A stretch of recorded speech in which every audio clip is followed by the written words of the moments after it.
Hello and welcome to the 9th edition of the build of the week. And well, I realized something, and that something is that I haven't really dabbled into the occultist all that much except the summoner build, and well, that's not the case anymore. Here we have it. We have the Eyes from Beyond build, or the Acid Warlock. So basically we're going to use Dreeg's Evil Eye to cause some mayhem. Let's get into the build itself. Another one of Ninetrix's beauties, and well, this character does pretty damn well. I did not expect Dreeg's Evil Eye to be that effective. It is not as effective as the Smuggler from last week, but still it does pretty damn good. And we have Dreeg's Evil Eye maxed in here. We have Bloodburst maxed, which is going to give us a little bit of AoE. 1 point into Terrifying Gaze, because, well, why not, it is worth it. And also maxed Vile Eruption. Vile Eruption is going to give us big damage and also AoE. Okay, next up, I have put 5 points, I believe it is, into Curse of Frailty. And well, these are the leftover points in here. Do not go beyond 10 on Vulnerability. The curse is really important. It's what's going to give Dreeg's Evil Eye that extra edge in one-shotting and maybe two-shotting mobs. We have 1 point into Blood of Dreeg, really good. We have our heal there. 1 point into Solare's Witchfire, and the reason why we got this, 1 point into Second Ride, but the real reason is this Consecrated Blade for 5% offensive ability. And with that we are done with the Occultist, and we're going to go into the Arcanist right here. And well, I did not go all that much into the Arcanist, mainly because the points did not allow me, the skill cap still, level cap still being level 40. So I have maxed Inner Focus here for Spirit and Offensive ability, and 1 point into my lovely Mirror. Also, if you are planning to go on hardcore with this build, you can put 5 additional points into the Arcanist to get the Maven's Sphere of Protection, which is what Ninetrix's uses on his. That is pretty much the build. We're going to go into items right now, and I'm going to show you guys what the sort of issues are with this Warlock. Here we have the itemization, and as you can see I still have attributes left, and I am going to distribute them right now so that you guys can see this process. I did put a couple points into Physique and, well, none into Spirit so far. These 12 points that I did put into Physique were for the gear requirements.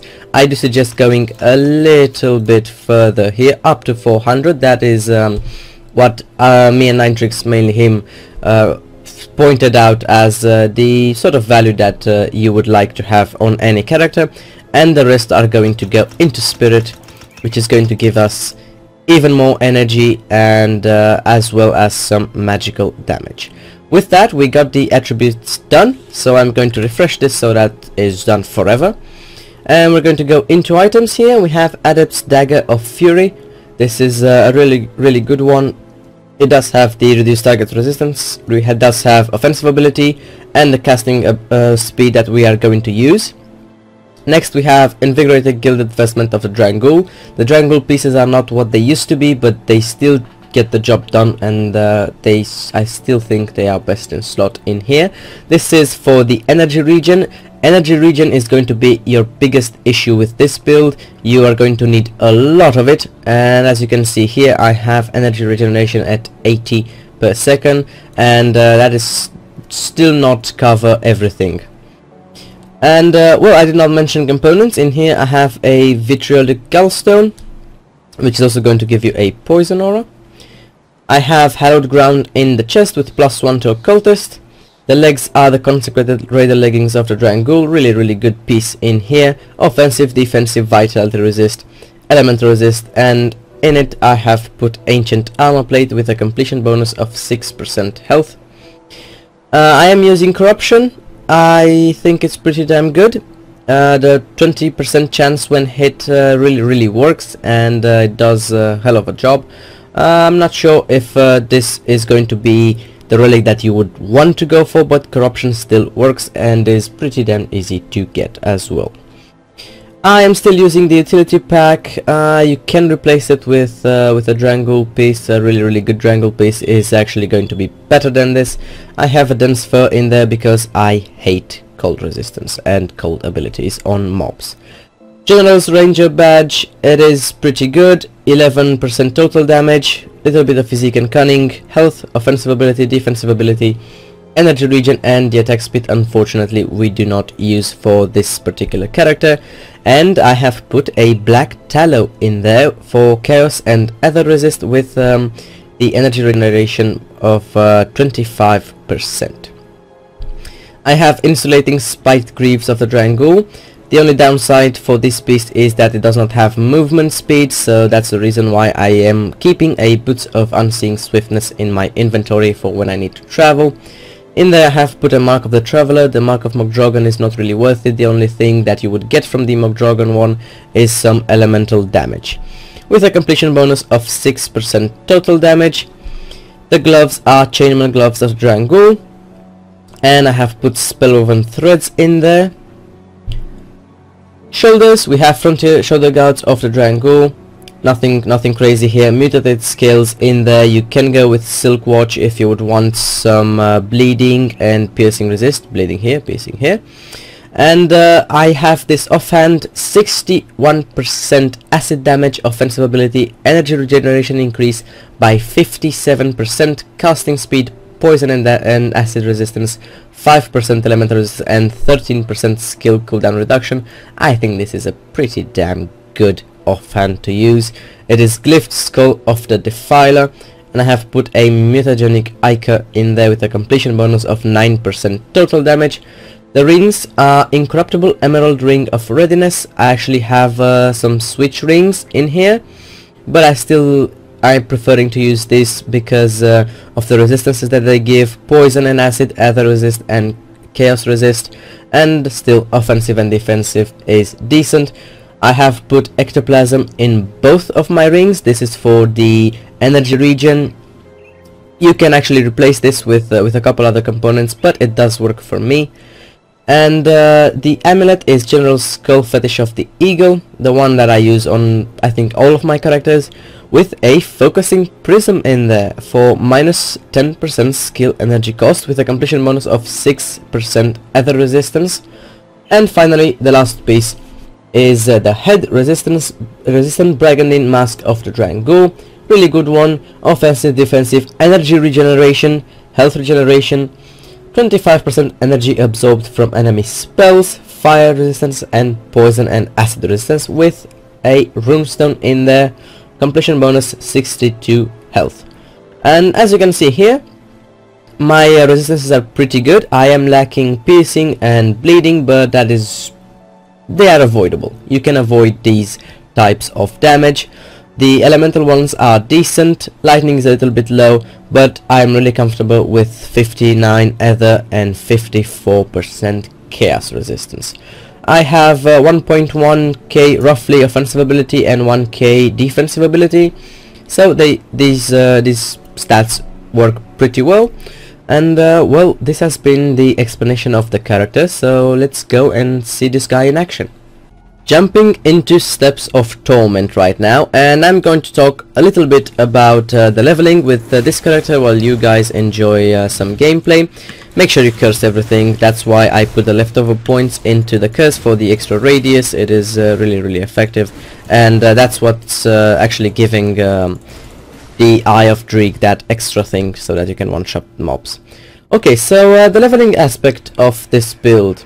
At first, good single target, awful AoE, and that kept up until I managed to get Vile Eruption, which was quite late, honestly, although I did focus on it.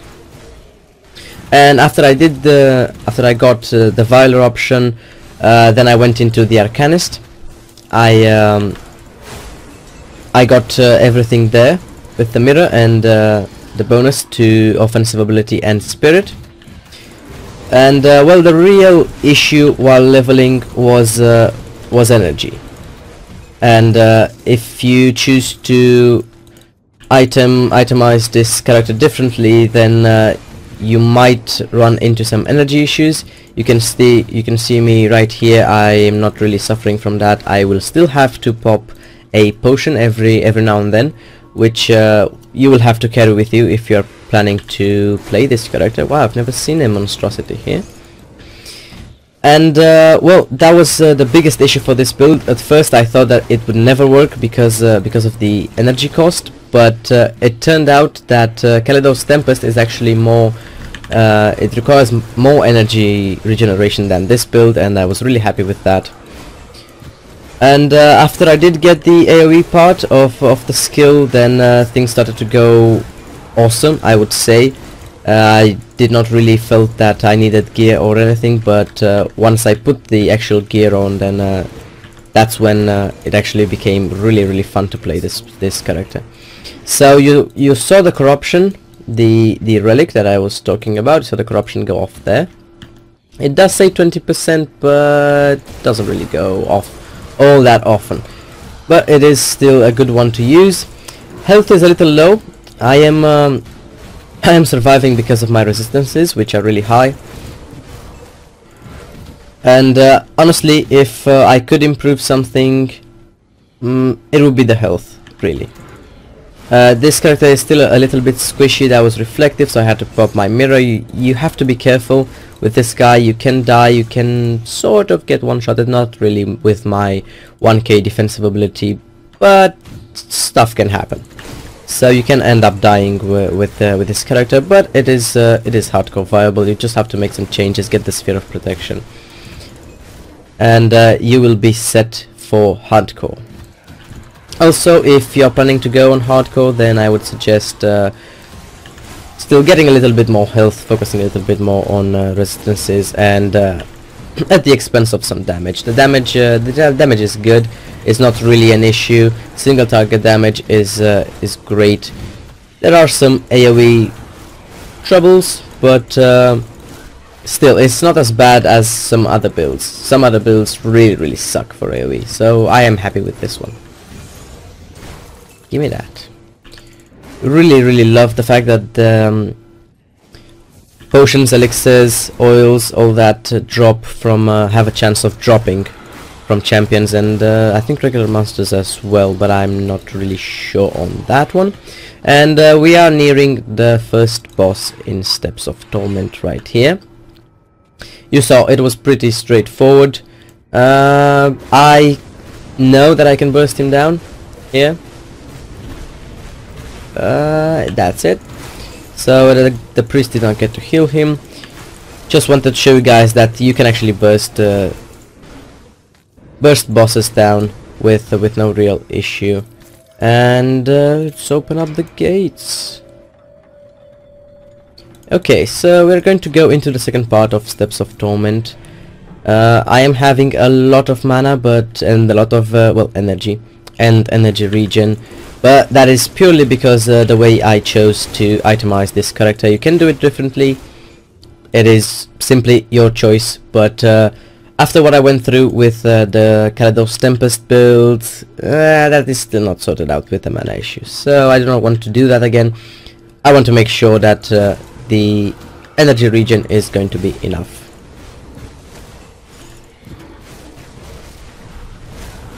Little bit tough in here, but that is sorted out. And we are going to go into the death room. Putting up the boots for a little bit of movement speed while... whoa! Okay. First champion down, first... why are you hiding behind that pillar? Stop it. Okay, first wave done. I am popping the mirror here, as I want to burst these guys down. It's not working. It's not working. Okay, so as I said, I am repeating myself. I hate to do that, but still, use the curse. Get the big guy first.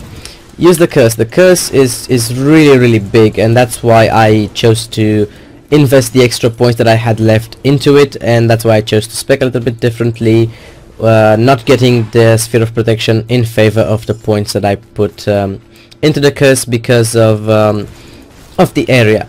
honestly, if you put only 1 point into Curse of Frailty, then the area of effect is going to be really small, and most of the time you'll have to cast it again and again, and it's going to be annoying, and you're going to stop doing it altogether. It happened.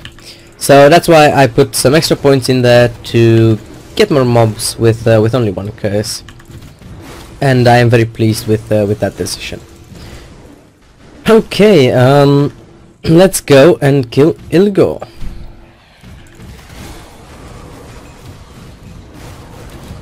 So no real issues so far. I have to pay a little bit more attention. I have to be killing stuff. I cannot just run through them as I would normally do.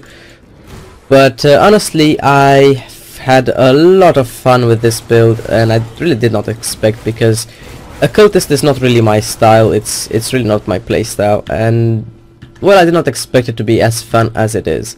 But it turns out that the Eye of Dreeg is a pretty fun build.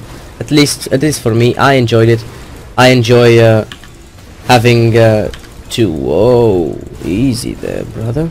I enjoy having to curse, you know, knowing that I should curse now and then DPS them, and if I do this curse, then they're going to die in 1 or 2 hits. That's great. So it's not as boring, maybe, as some Kaleidos Tempest, some Force Wave builds that you just spam one ability.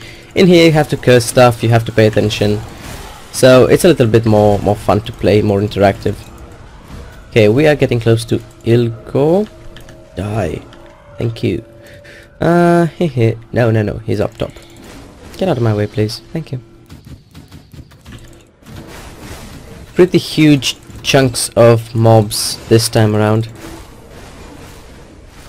But if mobs are grouping up together, then that is great. That is great for this build. If they stand on top of each other, then even better. So first phase is down. You can see that I'm not getting... my crits are not as big as you would expect, but the fact that you get a little bit of poison and the other things, the fact that I have a lot of casting speed and I'm able to cast this really fast, does make up for it. Also, there's have been a little bit of a debate. You can use Blood of the Eye of Dreeg in 2 different ways. You can go for acid, or you can go for poison. I do not suggest making a build that is based on damage over time. I really do not recommend that. I do not like damage over time builds. I mean purely damage over time builds.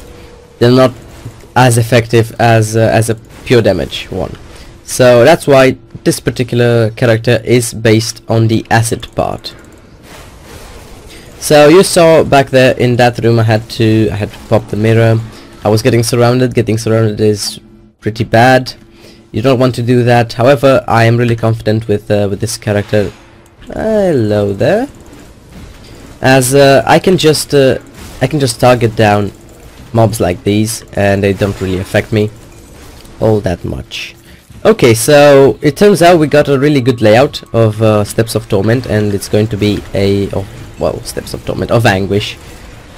It's going to be a really quick Anguish, as the vendor is right here. Well, whoa, how can I get to him? Okay, so the vendor is right here, and the boss is really close to him, the last boss. So let's see what this guy has to offer us. Rampage, no thank you. Get the rare component, or the grade 2 component. And right now let's go and kill the final boss of Steps of Torment. Overall, it is quite a pleasing character. I'm glad that it turned out this way. At first, when I was getting into higher 30s, I thought the damage is not going to be enough, but with the curse, it is actually more than enough. It is decent, if not good. So the only thing that you have to look out for and sort is the energy regen, and if you got that sorted, then the damage is going to come. Okay, let's take care of these guys and Go, go, go for the last boss. Whoa, he's like waiting for me at the entrance. Come on, come on. Alright, I do not have the mirror up, so I'm going to kite him a little bit, and now I can pop my mirror. Please do not stun me. Thank you very much. And he is dead. This has been Steps of Torment with the Acid Warlock. And up next we are going to go and do still the Herald of Flame. It is the first build of the week for build 24, and before we used to do Steps of Torment and Herald of Flame, and I'm still going to do Herald of Flame, as I think that actually portrays the build and the character in the best way possible, rather than the Nocturne Hive or the Amalgamation. So let's jump into it. Herald of Flame, here I come. So again, the reason why I decided to still do the Herald of Flame even though build 24 got released is that well, this run is really interesting. You got these patches of Ether Ground, which still require a little bit of I don't know, a little bit of management, I would say, that you have to pass over them and you have to be careful so that you're not standing on Ether Ground. And also you have the crystals that are going to keep shooting at you rather than the Amalgamation. The only thing that is dangerous about the Amalgamation is the bloody gate that is closing in on you. So that is the only danger in there. In here you can actually find some other stuff as well. Okay, target down the reanimators first. Get that big thing out of the way, as it is hurting us. And again, my other resistances on this character are really high. That's something that I actually wanted, and I itemized this character around it because I thought, well, I do not have enough health. My my health is not going to be as high as I had on my other characters, so I have to compensate with resistances. And because of that, I got these incorruptible emerald rings of readiness. Okay, so we are halfway through here. Do not forget the curse, curse, curse. Curse and spam. That's what you do, you curse and spam, which is actually pretty enjoyable. Okay, so we got the first elite here, and he is hitting pretty damn hard. Okay, all dead. Put the boots up, extra movement speed. Still, I need a macro for that. If you guys want to do the switch with the boots of Unseeing Swiftness, whoa, whoa, whoa, whoa. See, this is what I meant. This run is really, you just can expect everything from it, from the Herald of Flame run. You can actually die in here, even if your character is best in slot. You can die here. If you're not careful, then you get surrounded by 3 elites out of the sudden, and well, you're dead. That's it. Goodbye character if you're on hardcore. Okay, we're going to pass this other ground in here into the battle of the Chthonics and Ethereals. Wow, these Chthonics are coming after me. They're ganging up on me. I never did this before. Bastards. And we have an... Whoa. You saw that, guys? This is what I meant. That's why I still think Herald of Flame runs are so interesting. Okay, so we are nearing the house, and we're going to see what wonders await us in here, as we cannot see shit, and we go blind into the unknown. These possessed archmages actually do some damage. I did not notice this before. Wow, that is a big one. Did not notice this before, but when I encountered a pack of them while I was doing the amalgamation, I saw what they can actually do. Hello, Herald. You've had a little bit of rework, I see. And well, he is actually useless. Oh wow! Did that just happen? Awesome! Look at that. Goodbye, Herald of Flame. Nice to see that you got some rework. And well, with this I will have to conclude the 9th edition of the build of the week for Grim Dawn. And next week is going to be something pretty interesting. It's going to be something new, and I hope you guys are going to enjoy that as well. And well, if you liked the Eyes from Beyond, or let's keep it to the Acid Warlock, then give it a go. It is quite fun to play. I've had a blast leveling, I would say. Even leveling. I hate leveling, but I've had a blast leveling, and mostly after I leveled, playing with this character. It is a good character, it is fun, it is a cultist. What else do you want? So I wish you all a good day, and I shall see you all next time.